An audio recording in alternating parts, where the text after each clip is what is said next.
प्रिय विद्यार्थियों, आज हम बीए प्रथम वर्ष के सुदामा चरित्र का अध्ययन करेंगे। जैसा कि हम पिछले अध्याय में सुदामा चरित्र के 68 पदों का अध्ययन कर चुके हैं। 68 से आगे के पदों का अध्ययन अब हम इस वीडियो व्याख्यान के अंतर्गत करेंगे। हम इससे पूर्व ये पढ़ चुके हैं कि सुदामा जी कृष्ण के यहाँ जाते हैं।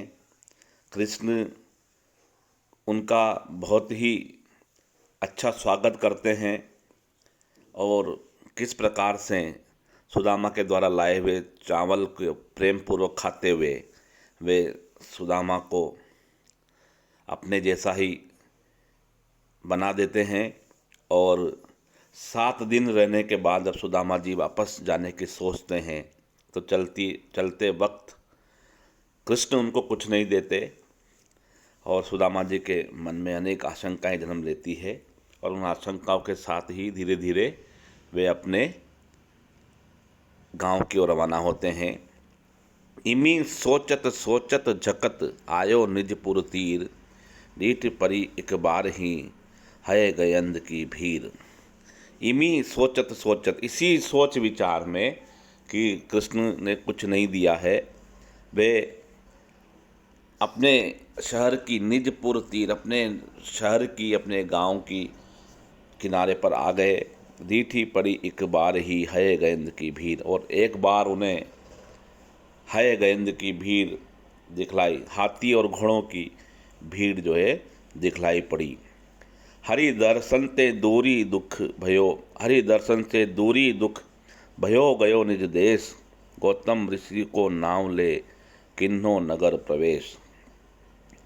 भगवान के दर्शन से उसके समस्त दुख दूर हो गए थे और वह अपने देश में रवाना हुआ।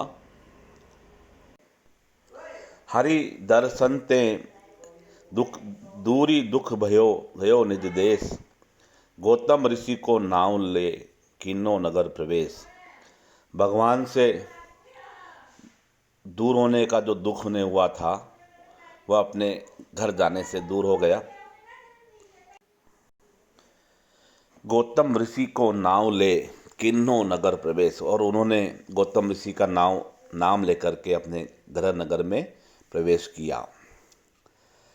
वैसे ही राज समाज बने गज बाजई घने मन संभ्रम छायो, वैसे ही कंचन के सब धाम हैं द्वारिका माही मनो फिर आयो, भोन बिलोक बे को मन सो लोचत सोचत ही सब गांव मझायो, पूछत पांडे फिरे सब सो पर झोपरो कहूँ खोज न पायो। यहाँ पर सुदामा जी जैसे ही अपने घर में, अपने गांव में प्रवेश करते हैं और अपने उस पुरानी झोपड़ी को ढूंढने लगते हैं, तो उनको क्या मिलता है वहाँ पर, इसका वर्णन नरोत्तमदास स्वामी इस प्रकार करते हैं कि अपने नगर में सुदामा जी ने द्वारका के समान वैसा ही राज समाज देखा। उसी प्रकार हाथियों घोड़ों की बहुत भीड़ देखी, जिससे उनका मन भ्रमित हो उठा कि वे अपने गांव पहुंच गए हैं या वापस द्वारका में ही हैं। महल भी वैसे ही सोने के बने हुए हैं। उन्हें यह प्रतीत हुआ कि कहीं वह फिर से द्वारका तो नहीं आ गए। उनका मन और उनके नेत्र अपना घर देखना चाहते थे और इसी उधेड़ मन में सुदामा जी ने सारा गांव छान डाला। सुदामा पांडे सभी से अपनी झोपड़ी के विषय में पूछते फिर रहे थे, परंतु वह झोपड़ी नहीं खोज पाए। देवनगर के दक्षपुर हो भटको कित आए, नाम कहाँ यही नगर को सो न कहो समुझाए, सो न कहो समुझाए नगरवासी तुम कैसे, पथिक जहाँ संभ्रम ही तहाँ के लोग अनेसे, लोग अनेसे नाई लखो दिज देव नगर के, कृपा खरी हरि देव दियो है देव नगर के। उपरोक्त पद में द्वारिका से लौटने के बाद सुदामा जी जब अपने ही नगर में मैल हाथी घोड़े देखते हैं तो उन्हें ये अचंभा होता है कि कहीं वे वापस द्वारकापुरी तो नहीं पहुंच गए हैं। और सुदामा जी सोचने लगते हैं कि देवनगर के यक्षपुर, यह देवनगरी है अथवा कुबेर नगरी है, यक्षपुरी है। हो भटको किताए, मैं कहाँ करके भटक गया हूँ। नाम कहाँ यही नगर को, सो न कहो समझाए। उन्होंने लोगों से पूछा इस नगर का नाम क्या है, आप मुझे समझा करके बताते क्यों नहीं हैं। सो न कहो समझाए, नगरवासी तुम कैसे, आप अपने नगर का नाम मुझे बताते नहीं हैं। तुम कैसे नगरवासी हो जहाँ पर पथिक आकर के अपना रास्ता भूल जाए, वहाँ के लोग बुरे समझे जाते हैं। वहाँ के लोग बुरे समझे जाते हैं जो अपने ही शहर में आए हुए ब्राह्मण को नहीं देखते। आप नहीं समझ पा रहे कि ब्राह्मण देव आपके शहर में आए हैं। और इस प्रकार जो है भगवान कृष्ण ने कृपा करके इसे देवताओं के नगर के समान बना दिया है। उनको लगता है कि उनके द्वारकापुरी के भी भगवान की कृपा से सुदामा जी के झोंपड़े की जगह महल बन गए हैं और अपने ही घर को वो देख नहीं पा रहे हैं। सुंदर महल मणि मानिक जटित अति, सुबरन सूरज प्रकाश मनो दे रहो। देखत सुदामा जी को नगर के लोग धाये, भेटे अकुलाए जोई सोई पाए छुए रहो। भामनी के भूषण विविध विधि देख कहूँ, जेहो निकासो हो तमासो जग वे रहो। ऐसी दशा फिरी जब द्वारका दरस पायो, द्वारका ते सरस सुदामापुर हो रहो।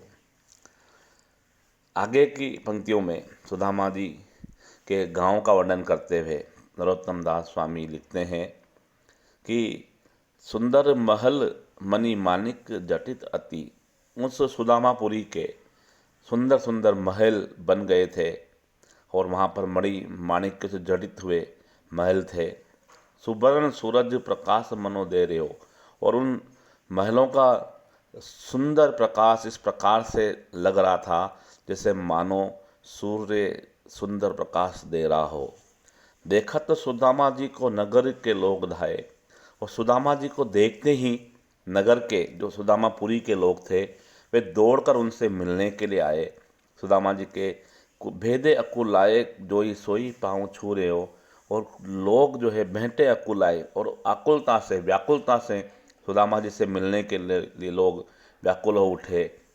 और जो सो व्यक्ति थे, जो भी व्यक्ति वहाँ आ रहा था वो सुदामा जी के चरण स्पर्श कर रहा था। सुदामा ब्राह्मणी के भूषण विविध देखी कहो। सुदामा जी ने जब ब्राह्मणी के शरीर पर बहुत सारे आभूषण देखे तो कहने लगा कि जब मैं गांव से निकला था त्यों ही ये भारी तमाशा परिवर्तन यहाँ पर हो गया। जैसे ही मैं गांव से निकला वैसे ही ये भारी परिवर्तन तमाशा जैसा ये संसार में हो गया, और ऐसी दशा फिरी उस द्वारका के दर्शन से कि द्वारका से भी ज़्यादा सुंदर वो सुदामापुर हो गया।